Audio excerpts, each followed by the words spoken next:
Eh bien voilà, merci mingi bandeko balandi ya DRC Info le loto zwami lisusu liboso na bino pour na émission na bino le débat national. Le débat national ezali émission et pas iwapi to décortiquer ba sujet ya actualité na mukolo la elelo.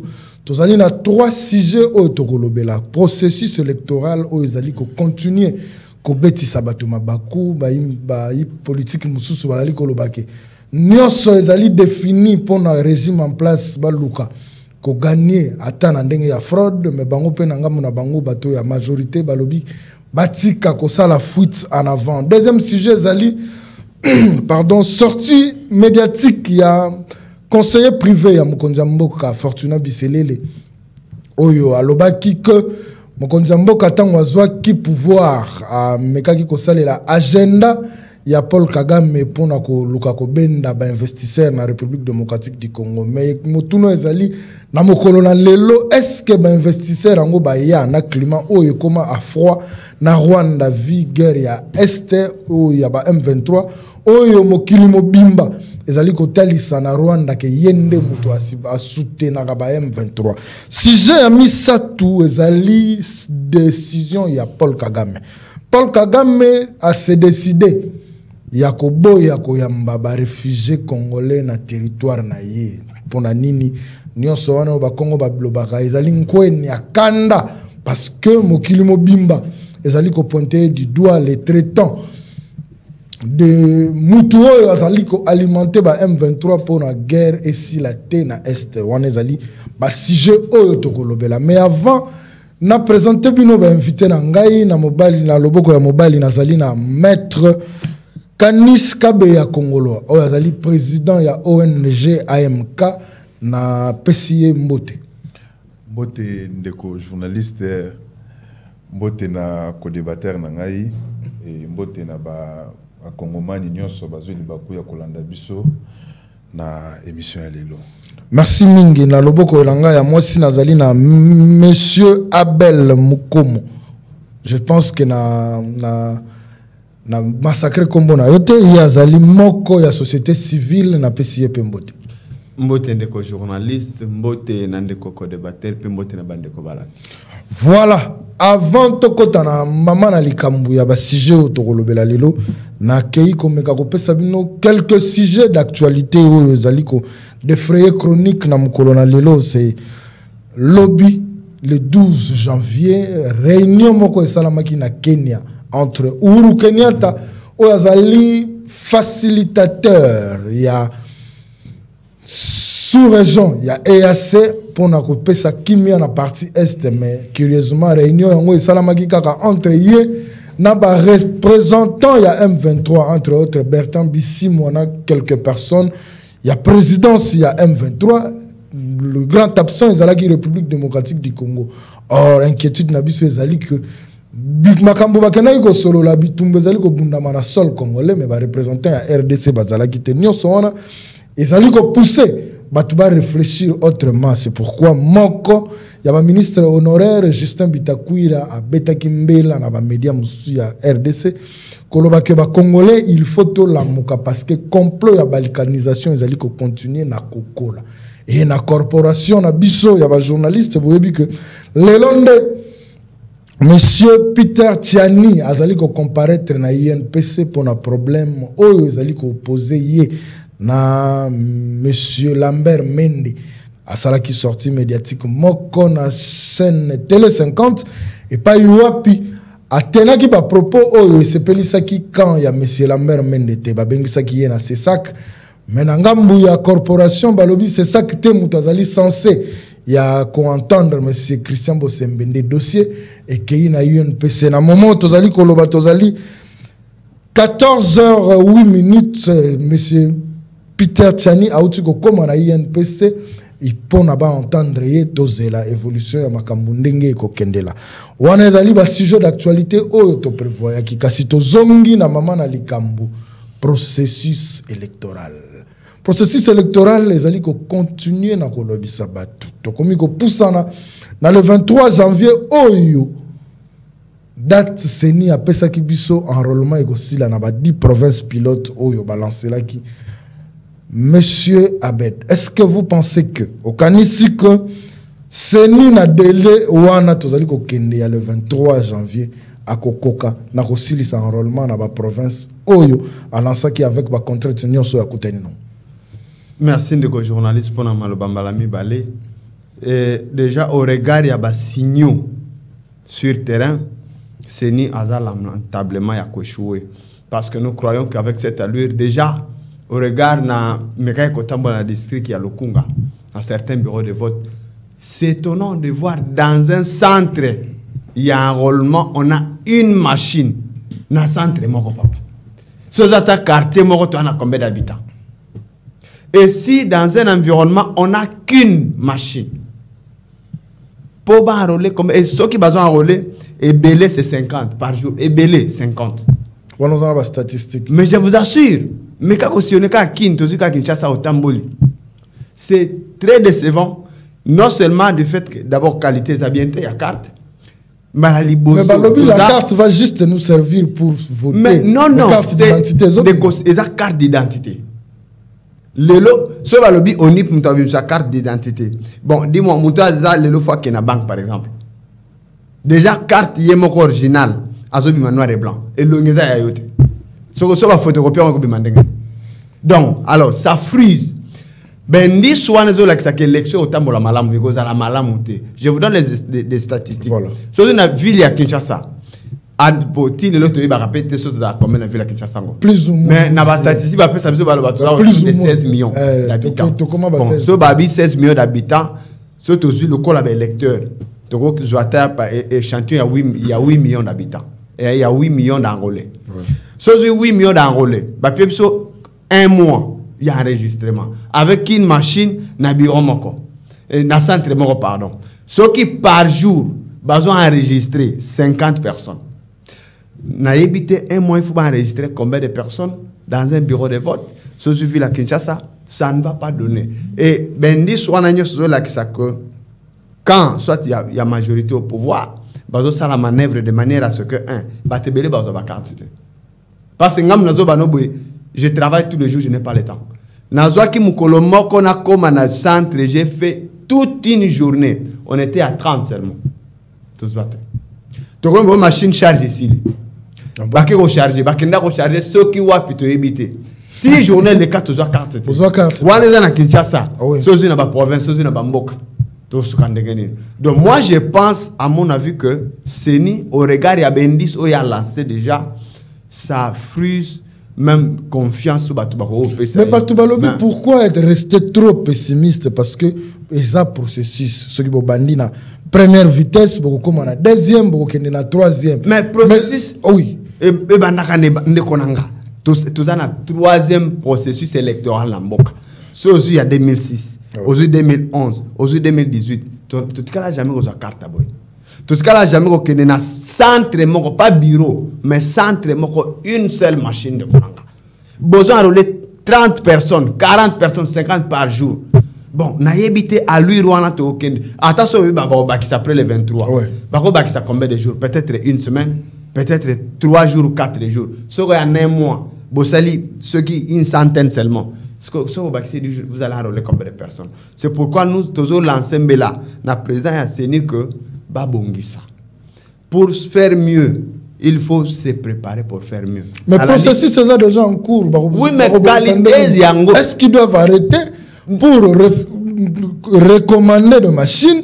Il faut pas ça là. Recours, une expertise, il y a des techniciens, les cas avant, sur place. Qu'est-ce qu'ils doivent là? Qu'est-ce que la CENI doit faire réellement? La solution, elle a trouvé un problème que la population a décrit. Merci. Selon l'information en notre possession, cette même machine est une imprimante en noir et blanc. Mais ils ont joué avec l'air politique pour que Babim Sakaka, image en noir et blanc. Alors, le problème pour moi, ce n'est pas l'image en noir et blanc. C'est que réduire au regard de la popularité que Kinshasa, tout ce qu'a vu la Kinshasa regorge, ou dans ce district à Lukunga, que je maîtrise, regorge. Bâtir une dizaine de machines pour tout un district. Parce que ce centre, par exemple, les gens à bureau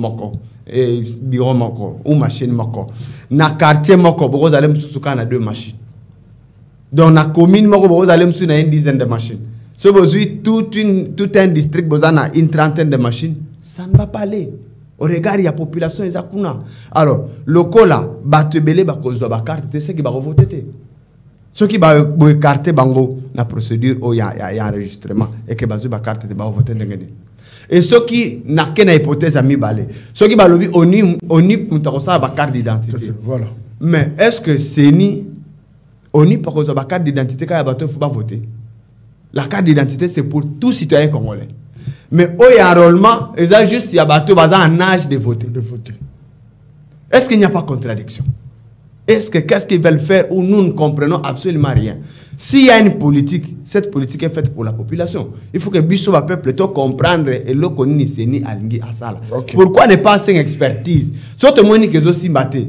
Donc pour cette élection attend un peu, mais tout bongisa processus électoral et peut sa confiance na baï Congoma d'union pour que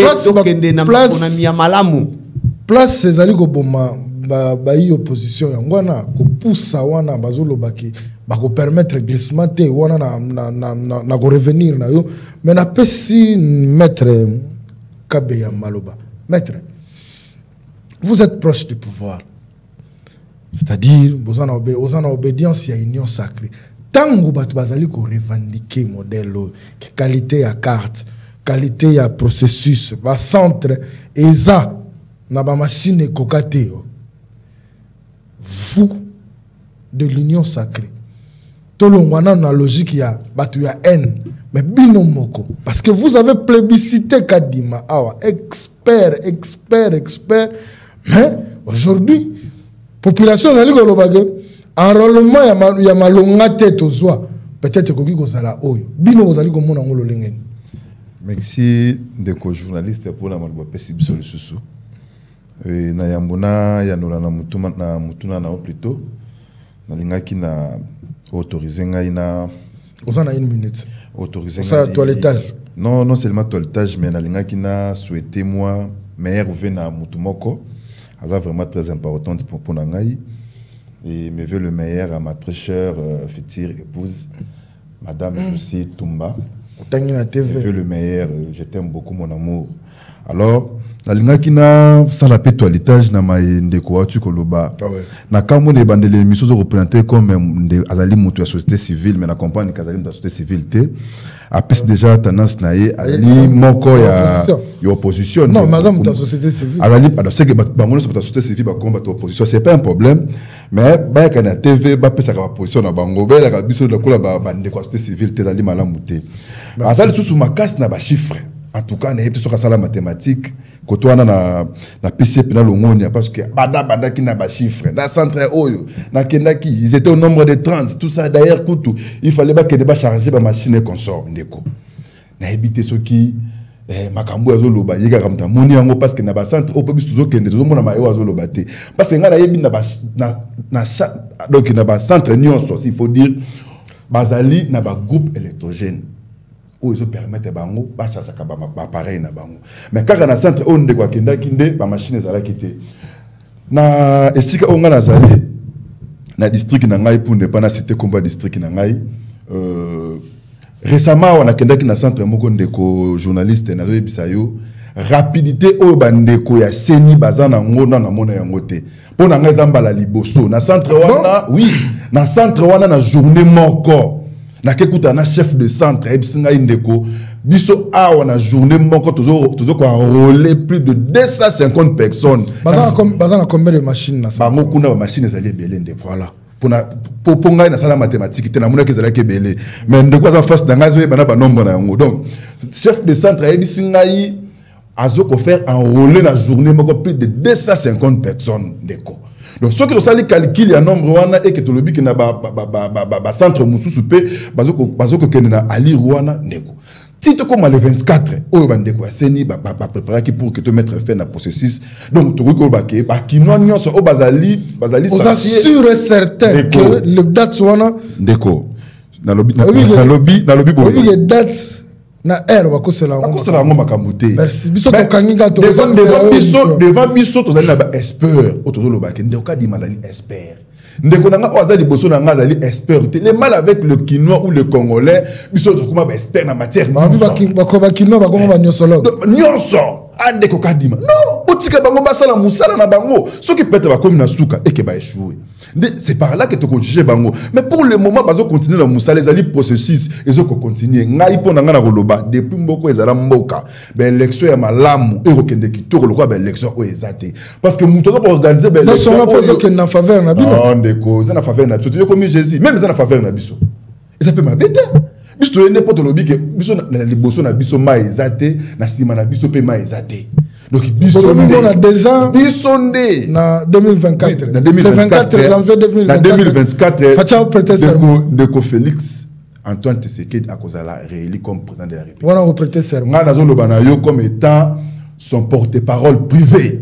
Ah oui, son porte-parole privé n'a réussi à causé la réélu en 2024 ndeko. Basirance wana mozo sulango. Mais basirance même que tu bible zo lo bayango. Tout ce que vous demanderez à mon nom, sachez-le bien que vous l'avez déjà réussi. Nous, on croit que vous déjà. Il nous a pas si bien. Parce que peuple européen ça va pouvoir té. Parce que bazali ba forcer. Alors, batika koluka ko incriminer ndeko kadima. Batika na qualité au bakarto ezali na ndeko journaliste et ko permettre biso to voter. Malgré ezali ben bon na loba eloko moko ndeko. Travail où ils allaient travail humain, ils ont une perfection. Ça c'est vrai. Il faut de reconnaître un déco. Il faut y avoir une perfection et que ça attendez quand il m'a mission naïe. Donc à cause de au top T. Il y a des points négatifs, mais des points positifs pour un cas dit mais ali même à 90%. Mais nous nous avons monté un monté muscle na binoze ya kokufa to ndenge nini. Alors to pesa bango chance azali expert aloba ki yemo ko na sortie médiatique na sortie médiatique na que bah quoi améliorer parce que n'a pas province nous n'a pas comité avant ba koma peut-être situation biso que ça toujours vivre bango ba ko vivre bango souté même to keika kana ba situation wana na même qualité ya ba carte d'électeur wana bande ko na biso to kende ko s'enrôler et yango ne e ko pesa biso pifo ya ko kende ko pona ba député na biso to mokonzi ya mboka mususu donc ceux qui to randi discours ya bande ko opposition yango e ko sala ki to kende ko sa ba enrôlement te ezali malamu mingi te alors le moment est là. Il y a continué de qu'on a biso ba kende ko carte d'électeur wana et permettre biso to changer peu d'abord classe politique. Ba oh ba ya depuis ba botama n'époque Mobutu kaka bango. Alors nous en tant que jeunes, tout ça peine besoin peut to ko taper na ba to gérer pe makambu ya mboka. Alors ceux qui to s'enrôler te oh to boy qualité on est malamu te bon. To que la qualité ni ya Djibouti parce que mboka na besoin de yango. To que la qualité ya mboka ni ya Rwanda. Merci. Merci beaucoup. Maître la qualité on a to ba carte d'électeur na qualité. To que la qualité on a to ba carte d'électeur, to ba carte d'électeur wana ezali maloba ya Maître Kabeya. Mais nazongi na ngambu na yo Monsieur Abed. Batu to masanga ya politique ebele ezali ko contester processus na seni. Ko banda na trio ya ba M, ba benga ba le trio M, c'est-à-dire Martin Fayulu, Denis Mukwege, na Matata. Basala qui déclaration na mois de décembre demandant une CENI consensuelle et une cour constitutionnelle consensuelle. Lelo, ba lisanga ya politique PPRD, ba ko rejoindre bango na même logique. Disons que on a besoin de consensus na kati ya CENI, na consensus na kati ya cour constitutionnelle. Parce qu'ils craignent que bameka ko préparer fraude en amont pour que en aval herbe élection ba résultat ko bima que cour constitutionnelle a validé. Nangambu na yo ozali ko mona ba prise ya position wana lolenge kani. Bon, baza ba politicien bazolo ka ba avantage na bango. Lokola ndeko boye. Osomanda zo benda rido ka mufanzi na e bomba e bien. Ça veut dire que c'est l'air à vie baza ba congolais. Ouais. Na respecter la vie na bango. Mais ce que je crains, d'abord consensus c'est qu'on a la kate ce qui botier en même temps joueur, en même temps entraîneur, il y a même équipe.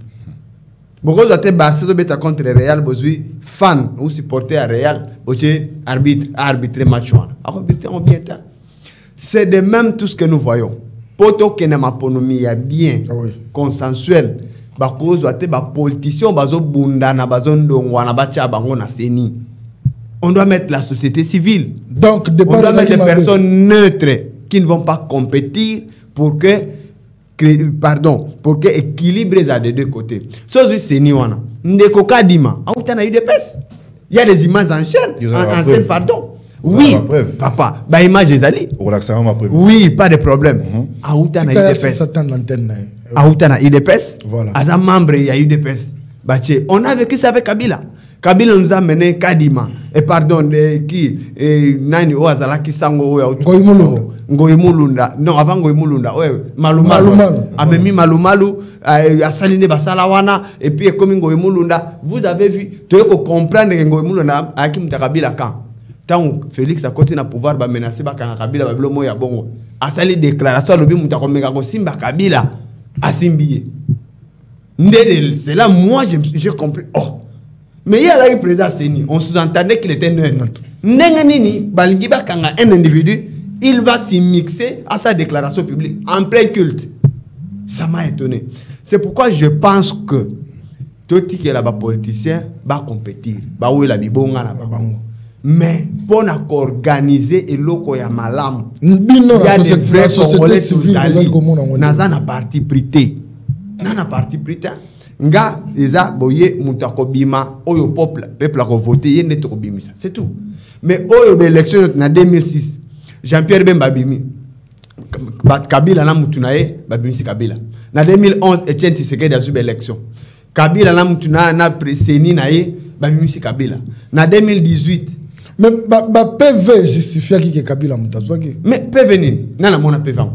Loi ezoloba que après vote bah afficher les résultats bureau de vote après bureau de vote 2006 bah afficher justement 2011 bah bulletin bulletin on a tellement vu des choses au point que ça. Oui, en fait c'est vrai que nous avons tellement vu des choses yango batu bakoma peut-être na bobangi yango na posé ce question bino na ngambo ya société civile. Vous pensez quoi de ce que les politiques sont en train de dire? Parce que dans le y a pouvoir, balobi que makambo est bien. Mais dans le y a opposition, balobi que il faut s'unir consensuel. Mais malgré tout ça, processus ici est banda, bango moko pe bazo kene ko s'enrôler. Bino bozo mona fonctionnement wana ya bayi politique na lisu nini. Question na nga ya ngwana. Mais justement, mais c'est simple. Misel les oloba. Ba ozo mona comportement, sozu agitation ya bato ba na pouvoir. Aujourd'hui, agitation, bateau, non opposition. Bandeko, ba opposition, balingi, ba kota na cour constitutionnelle, balingi, ba kota na seni, pour que ceux qui ba ça la fraude, batou na bango, ba bateli la bango, ba voix na bango. Mais on a vu avec les députés que nous avons aujourd'hui au Parlement. Vous êtes sans ignorer, vous êtes congolais. Beaucoup de députés sont nommés, sont nommés. Pourquoi? Parce que un représentant na bango na seni a combattre la liste. Il y a des candidats na bango, il y a des na bango faut pas bim. Ata biso de voter yo ozui pour na ozui une élection ozui. To comme on est on a vécu ça avec Daniel Safou. Daniel Safou bala la cour constitutionnelle. Bazo brosser kuna bazo la kuna. Azo mec ba yibi ba voix. Finalement Daniel Safou a été rétabli dans le droit. Est-ce que la dimension ya Congo, tout en plein 21e siècle, 62 ans après indépendance, on doit vivre biloko tozo vivre. Preuve c'est que les députés tozo voté, les chef de l'État au Wazobima, bazar redevable était la population. Yangozo mona vie comme de plus en plus très très difficile. Parce que pourquoi? Vous ne respectez pas même Bible, la voix du peuple, c'est la voix de Dieu. Mais lorsque mon frère me dit des choses comme ça, déjà ici en amont, que Ndeko Félix Akobima. Déjà nous sommes au début du processus électoral. Président et Asseni a décrié, Sophie a le deuxième vice-président et Asseni a engagé parce que le col là. On a trouvé la main dans le sac un agent Yasseni parce que bon même la candidat au bazar s'enrôler pour pas savoir bon. Donc ça veut dire que et là auto qui n'a déjà la malam. Donc départ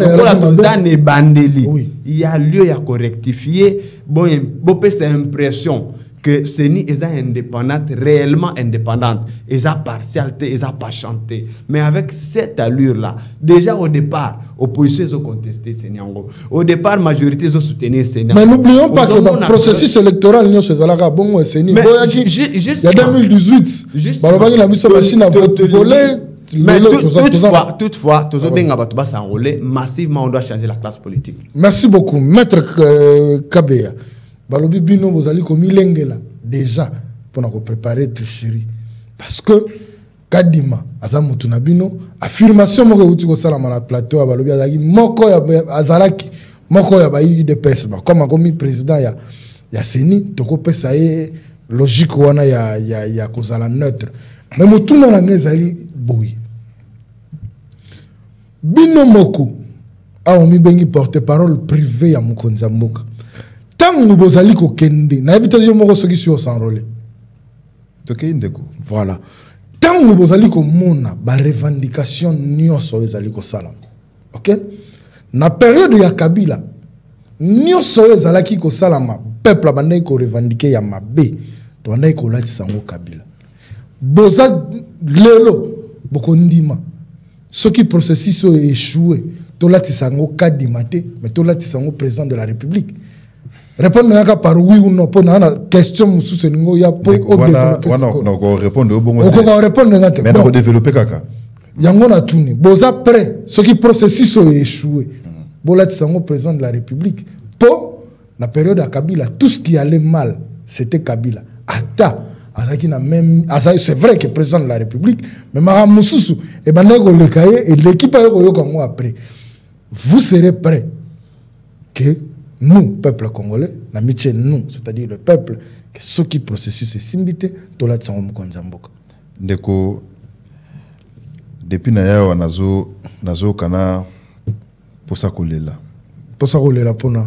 Parce qu'en face de moi, naza na expert na matière nyonso. Na rolinga après mission oyo, ndeko Abel Mukomo, a relaxangai d'abord photo ya carte des membres, il y a Denis Kadima comme étant, il y a IDPS. Il y a membre IDPS. Ça, c'est de 1. Moi, je suis deux sujets de photo. De deux, je suis journaliste. Ma aimance que le par rapport à processus où nous avons été. To bandi politique en opé lelote depuis to banda makambu o ya élection. Ba revendication ezanga té. Ezalaka toujours. Mais au komona oyo quand même différence ces lignes de journalistes. Tout le monde a une époque ya ba abe malumalu ba bima na balabala. Mais si bande ko opposition ba yebi que processus o ezali malamu té. Mais ba mekana ko sensibiliser ba congolais ba bima na balabala. Otala soki ba ko bima na balabala. Au komona muto ko bima za té. Batu bazate parce que bazana confiance d'abord ya ndeko Kadima. Bazana na confiance ya mutu azana sommet de l'état. Ba dit que na sommet de l'état mutu zali na yazali congolais de père et de mère. Azana souci na biso akoki ko lukate a organiser ma ponami moko ou après ma ponami et qu'on nécessité ba réclamation moko je dirais négative. Non. Parce que tout le monde est en moi, ceux qui ont des oppositions, parce que nous avons dit que nous avons dit que la société civile, nous avons dit que nous avons dit que la opposition, nous avons dit que les Congolais vont contester d'abord le processus. C'est pour vous dire que moi, ben perfection est allé. Biso pouvoir na biso mala mozali ndeko journaliste. Même lui-même le président de la République, il y a des fois na ba sortie médiatique na azo reconnaître même ba place aux ali négative. Le président de la République a yango. D'abord tu es na président liboso ya mboka. O azo pesa ka même ba congolais. Moi pouvoir wana ya kosolola bango que aux na question au tourni à répondre que notre yebi que awa nam to salité. Biso zo ko la bango te. Un changement politique dans mboka oyo. Donc pour vous dire que makambu oyo ba congolais ba koloba. Ce qui ma bezali ekoye la fati ndeko. Na pouvoir au ndeko Félix en tout cas cause ya no mabete. Maboko pembe. Cause la mabete kunezate. maboko pembe le 20 décembre 2023 aux élections ndeko langai wala kutu soki ata je sais bien je sais que tu as bonga mapona date ngo mais ba ange na lola baso bonga mapona date ngo ndeko Maître Kabeya na ebisio awa omoni akosela ngo makambo ndeko na chité na mutuna na yo omoni bandeko opposition baluki consensus baluki dialogue ndeko Félix ebisi bango niet toke na maponami baluki yango yango zomona kaka agitation et cas d'électeur non toyebi lolenge na bango kosela makambo ndeko toyebi lolenge na bango mais na pouvoir oyo le président de la République Félix Antoine Tshisekedi il a la volonté politique ndeko biso glissime kozala te biso maponami ekozala na date o esengela mindeko quelles que soient les conditions quelles que soit makamto kuta na yango mais sache le bien que le président de la République a kokende na maponami et puis Denis Kadima comme étant expert azoko bonga mapona date wana tokende ko voter tokende parce que ngai moko na kozala d'abord candidat ndeko na ko ebisa yo na kozala candidat na maponami oyo na ko linga te ezanga na ko linga te na rater mo opportunité wana nga na zo ebisa état que na qualité na nga d'abord ya porte-parole privé à chef de l'État na peso voilà yo mo et puis ngai moko na signé ordonnance na ngai moko donc na peso maloba mo konza mboka ke na de organiser ba élection bande ko opposition batika makele le wana c'est le moment bongama toyebi lolenge na bango bazo bongama te mais IDPS parti au pouvoir union sacrée bazo bongama ndeko à part processus o bandeko wana ya pouvoir o ngana za na kata pouvoir tozo bongama mais bango bako kena makele bako distraire ba tant que na maponami ba bimité et comme o ba yibi bango ba yibi maponami na bango mais tout oyo chute nzambe nde akoya akokota na kata Denis Kadima pour amema biso na maponami ya malamu o contestation ekozala te congolais ta moko akomalibanda te atumba pineta moko ndeko beaucoup de chance wana te na Fati Beton makamwana ezate ndeko. Merci beaucoup Nafati Beton makamwana ezate. Vous comprenez que débat ezali ya kosakana te surtout que processus électoral ya ngonde ekopesa nzela na bakambi ya sika pona année 2024 parce que 2023 ezali année électorale mais ba sujet ezalaki misatu ezosenga to aborder déjà deuxième sujet où ezali sortie médiatique ya conseiller privé ya mokonzi mboka et lobami ezali ko continuer ko lobama batu muso ba lobby eza mabete atalisaki kaka na bapandi sango ndenge nini makambu esalamelaki tango mokonzi mboka azwaki pouvoir mais ba mususu pe babandi que abimisi libanda salité o esengelaki ye abomba parce que aza conseiller privé ya mokonzi mboka ba ke plus loin pour ngoloba est-ce que azali ko jouer double GT il joue en faveur du Rwanda au détriment de la République démocratique du Congo nyonso wana ezali ba mituna batu ba mituni comme to banaki police le débat na loboko ya mwasi na pesi maloba et pas ya maître Kabeya oyo azali porte-parole privé ya mokonzi mboka sortie médiatique ya conseiller privé ndenge yo mibengi privé ya mokonzi mboka oyo atalisi que tango mokonzi mboka zwaki kibokonzi atalisaki na homologue na ye rwandais malgré nyonso tozalaki ko vivre par rapport ya régime ya Kagame matalisaki yeke ngana zali na ba minéraux yo zali na agenda to sala coopération moko win-win, c'est-à-dire gagnant-gagnant, pour que nga comme yo linga kozwa frauduleusement ba minéraux nanga na pe makimia au sala yango d'une manière officielle et ngai opesa ngai kimia na ngambo ya est mais du moins sorti wana ya Fortuna Biselele et alimenter ba média batu ba lobby na dans tous les sens bino moko na ngambo na bino bomoni yango lolengeni bon ndeko mopanzi sango question ezali mutu ya mingi na kolingana ya nolo vraiment avec voilà tozali koyoka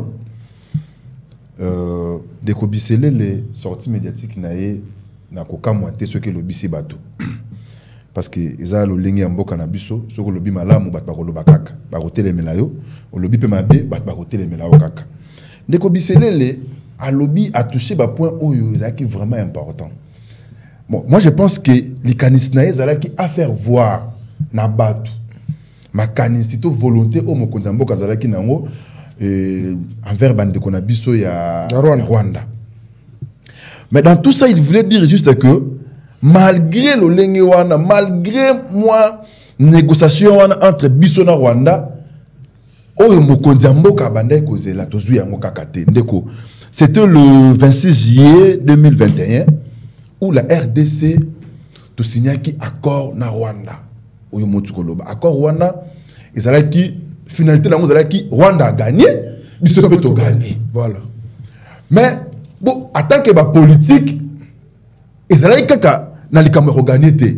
Tout ça le chef de l'État a pesaki Rwanda na koloba privilège wana parce que abandait ko s'attendre que Rwanda a occupé na sima makamwana ko remettre paix au Toluka il y a longtemps. Na rebisa c'était ça les démarches ou l'objectif du chef de l'État. Il y a ko signer na bandeko o même accord auto signa.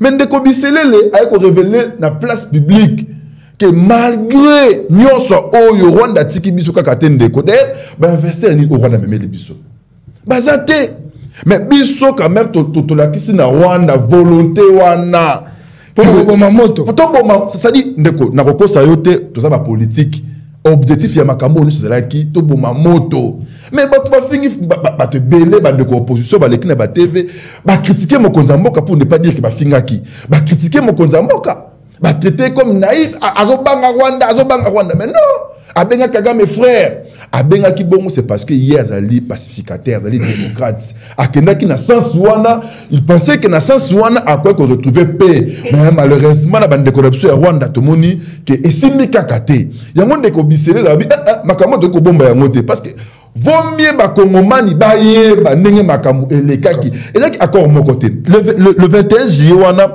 to signé na bango 3 accords. Et le chef de l'État n'a pas na biso RDC pour respecter l'accord, pour respecter l'engagement na biso. Mais Rwanda jusque là, article pour respecter RDC à tam kolomo côté. Ndeko na mboka oyo toza na chance. Na esa kabino ba patisango mingi. Toza na chance na ya kozana ndeko Félix comme président de la République. Chance en wezani. Les gens pensent que le chef de l'État azali yuma ne bakino balobaka. Mais ndeko nazo bisayo azali yake mais yake moko ya biki na papier c'est un grand diplomate tout ça na chance ya kozana mutabonga yebi diplomatie na yebi tena koleka na mutasala diplomatie yango yemoko azoke na bango malembe toke na bango ndeko tika kokata na kokisa na bakani na kati yote toke na bango malembe na zonga la logique ya ayebi diplomatie koleka na mutasala mais oui tozo mona ngono le loba accord oyo ezo que exister sous-souté biso na Rwanda ngapena révéler ezo que exister sous-souté mais ndeko bisele le pona chité ayaki ninga atalisa na place publique nyonso boloba nyonso oyo bozoloba eza bongo te botala volonté o mokonza mboka na biso azalaki na ngo na bandeko ya Rwanda mais bandeko wana kaka kimotema mabe na bango esimbi te lelo ana yoki ke Rwanda so bengana ba azo refouler ba réfugiés congolais mais ceux ba réfugiés congolais so ka bengana bango kuna ayeba ke azoka pe financement ya communauté internationale bakokata ya wala za troisième sujet bakokata ya donc ndeko ngai na moni sortie médiatique wana mabete d'ailleurs nga na soutenir yango toza na besoin ya bato ya boye ceux qui mabepe zali koloba ezaka kati to tika kaka tozo yebate position na biso zali ni na Rwanda non yango ekolakisa ke toza na ba diplomate c'est comme ça bakanisa ke biso to kokena na makofi non to kokena na ba papier babaki to tanga te meto lakisa bango ke to yebi beaucoup biso nde beaucoup ndeko awa nde beaucoup. Merci beaucoup monsieur Abel. Sortie médiatique il y a Fortuna Biselele. Il lobby sina bababa parce que batumsu ba lobby que abimisi ba incapacité mususu ya mukonza mboka sur la place publique. D'une part batumsu pe ba lobby et ça normal. Il a essayé de faire le toilettage pour ça. Pourquoi ba comité na niveau ya Luka kokende na Rwanda piken parce que talatango to bandaki na Rwanda boui logique ya laki comme bayaka kozwa d'une manière illicite ba minerai na biso to faciliter bango mais ils a la coopération moko gagnant au prix de la paix biso to pesi bino quelques minerais nangambo na bino société civile bien que maître Kabe ya lobby yozi o imoko ya bayi opposition mais ngana ozo na cadre de la société civile cette sortie médiatique comment vous percevez qu'il y a Surtout que c'est un conseiller privé ya Mokonzi Mboka. Ozomona ndeko kabya ninga zonyo kwa. Azonyo kwa manani. Mbongo passe azolia.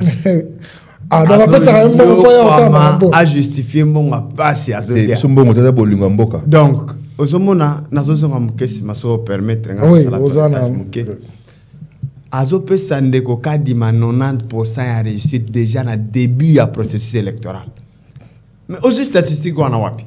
Non, par rapport il y a processus il y a nini? Il y a enrôlement. Yemo ko azondima ke ba lacune za. Ezaka 10%. Yemo ko se déployer na terrain. Atindi ba collaborateur na terrain. Il récolte ba désidéra kolela ya ba imboka. Il n'y a pas que les opposants qui se sont plaints. Il y a même ceux qui sont au pouvoir qui se sont plaints, mon frère. Mais pourquoi au Kangamisu? Pourquoi au Kangamisu? Vous avez dit que tant on va considérer Makamute. Le temps parlait. Les actes parlaient. Les montants, le temps parle, les circonstances parlaient. Ça crie. On n'a jamais connu un début à processus électoral si biaisé que celui-ci. Il faut qu'on se le dise, nous sommes Congolais. Je n'insulte pas, nous disons la vérité, justement pour que Babongisa.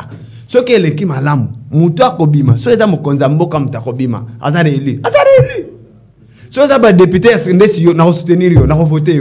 je t'encourage, mon frère. En tant que jeune, on doit postuler, on doit sortir. Et je pense que c'est important, ce qui est l'équipe Malam Mouté, Tolobake, l'équipe Malam Mouté. Jusqu'ici, ça m'a bé. Oui, tu es revenu dans la question. Alors, Yozo Kumisendeko Biselele, c'est un conseiller privé, il y a chef de l'État. Mon frère, il va étaler ma conversation privée à chef de l'État avec un autre. C'est un missionnaire, c'est un messager. Un chef de l'État lui donne un message pour aller donner à un autre chef d'État. Il va expliquer ça à la presse. Pourquoi? Il y a une nécessité. Et puis, presse, on ne peut pas aller foca. Tu peux comprendre ça. Si vous avez suivi, peut-être moi parti Wana, j'ai suivi toute l'interview. Et ça, le documentaire. Mais il ne peut pas dire ça à la télévision. Faiblesse, c'est quoi? Parce que, si on analyse ma propos, il dit que le chef de l'État Félix a bengi à un homologue rwandais pour asenga tous les minéraux na biso. Yabiso na Congo. Yé azana carnet d'adresse alors que la biso ben investisseur. Mon cher, ozo munene ya plus de 2 millions ya kilomètres carrés en mboka na biso que na Rwanda avec 14 millions d'habitants. Rwanda na carnet d'adresse nini? Rwanda combien d'entreprises? Rwanda mutako kende ko lukela RDC ba entrepreneur ba yako ko s'investir ba investisseur ba investir na Congo. Mon cher, c'est une insulte qui ne pouvait pas sortir. Mieux vaut et bomba amon ndaku na yo. Soki ozana mwana asali kaka na ndaku solo malamu tikala taka na ndaku bino mo ko bomesana boyebi ke mwana psa kizengi asala kaka na ndaku to mesana solo wana. Mais si tu veux ouvrir des fenêtres des portes pour que ba vazo ba kanga mina yo ba yoka, mais tu vas te faire humilier toi-même. Il mérite une sanction. On doit les sanctionner. Est-ce que pensez-vous que cette sanction on est suivre? Mais bien sûr que oui. Je crois que Félix Tshisekedi, c'est vraiment un homme, c'est un Congolais de père et de mère. C'est quelqu'un qui suscite beaucoup d'espoir. Dès son avènement, je pense que ce monsieur mérite une sanction. Ça va corriger les autres qui viendront après. On ne peut pas. C'est une humiliation. Mais regardez comment ça s'est pris sur le plan international. Même dans Rwanda, c'est Kabiso. Nekonanga. Et bandi bon. Est-ce que Félix Tango a pouvoir? Il y a des relations avec Rwanda. A évité que Rwanda a rusé au point que Bakokim, Tokokim même pas qu'on négocie naïe. Mais s'il est allé comme frère, que notre Zaba voyait, nous sommes condamnés à vivre ensemble, to négocier pour la kimia. Moi je trouve ça normal. Mais ce qui est comme quitter à niveau que Ayebi Kagame, alou que la biso investisseur, ça veut dire c'est rabaisser le Congo à un niveau que c'est le Rwanda qui doit faire rayonner le Congo, pendant que tout le monde sait que le Rwanda est la source. Il y a problème, il y a instabilité, il y a allez-y chiter. Il y a un zolo baboye que ndekowana il faut balongola conseiller. À cause d'un conseil privé à chef de l'État. Parce qu'il risque, je ne sais pas qu'est-ce qui l'a poussé il y a comme ça, la vérité diplomatique ou la vérité de Tawana. Il ne pouvait pas. Alain Foka, c'est un journaliste. Ce journaliste a posé une question, c'est à toi d'avoir la sagesse. Il y a qu'on répondre, là, on y a qu'on répondre, là, on y a qu'on répondre. Mais à qu'on va voir même nga momo konzambo katindanga na kenda na kutana na président Kagame na yebisa ye que alukela biso ba investisseur comme ça biso to ça la projet mo ya win-win gagnant 50 il va gagner quoi papa minéré na biso makile zo tanga ya ba congolais to kabola na Rwanda 50-50 mais c'est de l'insulte. Voilà pourquoi je pense que à cause de cela, de cette haute trahison, il a trahi non seulement, ça veut dire que Mokonzambo a trahi Mboka. Mais le collègue qui n'a conseillé Nayem Talobi, moi je pense que ce conseiller a trahi non seulement la confiance du chef de l'État, mais il a aussi trahi la confiance de toute une nation en nous insultant, nous humiliant de la sorte devant un petit Rwanda au Toko, Kota même Namaboko. Tobomi bango toko ti tobotole on comme ça mon territoire à RDC. Moi, je recommande pour citer que voilà. Mokonzamboka acte salaki ya retendre la main vers le Rwanda au nom de la paix, c'était un bon acte. Mais ba secret oyebi que aussi to tuna to mituna mo cité pour toi aborder na cité ayebi sabiso ba accord ba signé na Rwanda ti lelo to yebi angote même parole privée ayebi angote mais to comprendre quand to ba tamba ko c'est la kango tangote ba ko c'est la makambo te to yeko comprendre sikoyo que ba accord ezalaki Rwanda ndake ndoko lukela biso ba investisseur ko lukela biso eza ba M23 ba M23 bazo botela ba territoire nyonso bazo ya na Kishishe lelo bazo koma na Goma bazo a Goma ba ya tiki Kinshasa ba ya ko botela biso Kinshasa mais aussi mbate. Voilà, merci beaucoup. Vous allez comprendre que zali ba débat d'idées mutu na mutu aya na émission pour émettre point de vue. Soit il y a parti naïe, soit ma conviction personnelle naïe par rapport à l'avancement du Congo. Comme il y a émission, le débat national. Le débat national, c'est parce que nous parlons de tout ce qui touche la nation. Vous aurez 2 minutes à chacun pour aborder le point Yasuka. Parce que tu as Kagame, tu continues à naïe. Kagame dit que le Rwanda ne sera plus à mesure ya koyamba ba réfugié RD congolais panaye à tenir compte ya traité international té l'autre côté il s'est décidé ngana zo benga yango muselekete bakati mukila on etika la kenda ko ningana parce que il s'est senti coincé. Là il faudra qu'on le dise. Le Rwanda s'est senti isolé aujourd'hui par rapport à la communauté internationale. Azo yamba balle de partout. Aucun États-Unis ba beti masasi, ozonga na France ba beti masasi, aucun nebo. Et c'est peut-être qu'il a dit une façon pour lui, il y a qu'à faire entendre voix naïe, surtout que lever, il y a régime, il y a notification, il y a achat, il y a armes, il y a salama. Et Kagame s'est dit peut-être perdu dans la brousse. Alors, cette position ou cette déclaration, il y a Kagame et le Sénat rwandais disant que les réfugiés, les réfugiés en Congolais, les réfugiés au côté sur Rwanda. Dans l'Union sacrée, vous avez un porte-parole privé du chef. Comment on a photo, mais ça n'a pas. Ah oui, hein? Biso, tu es baï qui est construit qui la bango bongo. Bah, il y a opposition de bah, il va quitter. Il y a un autre qui ok, tu as la chance, il y a un président.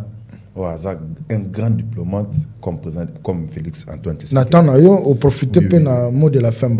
Parce que donc, accord autre qui na Rwanda qui privé. Ceux qui ont baki yango te, bisto baki yango. Tu baki Rwanda na bisto qui na accord. Zaki Cameroun privé. Démarche de Kobisele les appels ma BT. Parce que binu go mona kaka ma ngana esa ki na esa binu go mona kaka ma be bo mona ka pe malamu o moni posto ke na ngona Rwanda et mon senga ko laksa ma be na bango na misu ya batu nyonso autant to ko frapper parce que d'ici là tu dois frapper bango tant to ko frapper bango ba le laté ne position ya ndeko bisele le yango wana donc na ko umela wana mingi te pona répondre à mutuna ndeko journaliste Rwanda le lo comment sentir azali isolé oui azali isolé ndeko. Au plus exemple, il s'appelle na sagesse na vraiment. Donc moi c'est que bakati mukile ningana kaka boy. C'est comme Kagame. Azoko miye ba ceci kazalité. Alukin de ko Félix azoko mona été. Wana diplomate, roi vana oya bika na fait boy. biso ok non na guerre té mais ok non na big na fei kaka ma commune ne komisi bandeko wana bongo Rwanda zana bazana bandeli ndeko bazana bandeli Rwanda ti ako se retrouver yemoko position ya zuana même communauté internationale était les mêliers Rwanda azoka ba appui ya communauté internationale ba financement ya communauté internationale ba yebisiye ceux qui obengani ba réfugiés na mboka na yo c'est-à-dire que ba mbongo wana pe okozongo soutien d'ailleurs biso na bango ba accord oyo e bandeko sala ke batonga to kati yango ce qui peut moi appui wana et utaka na ngambu ya communauté internationale et soutien mais wana kotika sune le rotin wana na yebisiyo nde ba kolela nde ya kolela eze bandeli ndeko tokena bango boye biso bik na bik omoni afate comme na niveau pena ya ko pesa na ba FRDC na ordre que boko tati na Kigali boye la biso pena Kagame ti a wana gare centrale il faut que ça na mamba bik fait si la maille tous allez na monsieur le professeur Félix Antoine Tshisekedi les grands plutôt diplomates donc vous avez la chance ndeko Abel de président ya boye wapi oui modèle la fin wapi donc modèle la fin ezali Nangaki na yebisana ba Kongomani en général et surtout ba kino en particulier tolanda ba bandeko na biso opposition te la démarche oyo bazolinga ba mema biso par rapport ya ba processus oyo ya ba enrôlement quelles que soient les conditions oyo ba enrôlement au salama tokende ko s'enrôler enrôlement na et ko permettre de sanctionner ba tout oyo to pesa ki mandat et que va travailler malamouté, to changer, to renouveler plutôt classe politique parce que biso o bilengi to lo banabino boto koza to ko postuler pe bako sabino pe le soutien na polo to na ngoba papa Etienne qui se kala lo banabiso ba pesi yo mbongo lia ko zali mbongo ya mboka mais bon voter bango le soutien pour par exemple na muto ko voter bango te bo voter ba oyo bo komona ke ba ko sunga pe jeunesse lobito mboka pe lobby. Merci beaucoup monsieur Abel pour nous citer position ya Kagame ba réfugié congolais ba kota suna territoire na été azasu capable te ya koyamba bango na société civile bozu yango ndenge nini et puis namo de la fin na yo azamutu ya société civile yo ndozo comme c'est opposition ba bibino soki mutaza na vie contraire c'est comme opposant donc mutakoza na vie contraire ndenge na ba yo ngwana biso to omoni piège na to ko ya suna piège wana. Merci beaucoup mais je vais vous faire réfléchir en tant que Congolais toko tomber na piège wana ta ko c'est la diplomatie gagnante ya chef de l'état na biso soit ya RDC vis-à-vis ya Kagame. Paul Kagame c'est un vieux routier, c'est un garçon très rusé. Aye kolobela makambu ya ba réfugié lelo pendant que azana dit la Grande-Bretagne ayamba ba réfugié. Ba réfugié zo ngazong sana Congo. Est-ce que ça ba réfugié réellement ya ba Congolais ou ba kota Rwanda? To za ba réfugié ou bazo uta Grande-Bretagne azoluka aluke la bango mabele na Congo. Nous sommes en train de réfléchir et nous devons rester vigilants. Très vigilants. Tous les Congolais. Comme un chef de l'État, il y a dernier Congolais. Il faut être vigilant. Je vous assure que Kagame a tout sa confiance.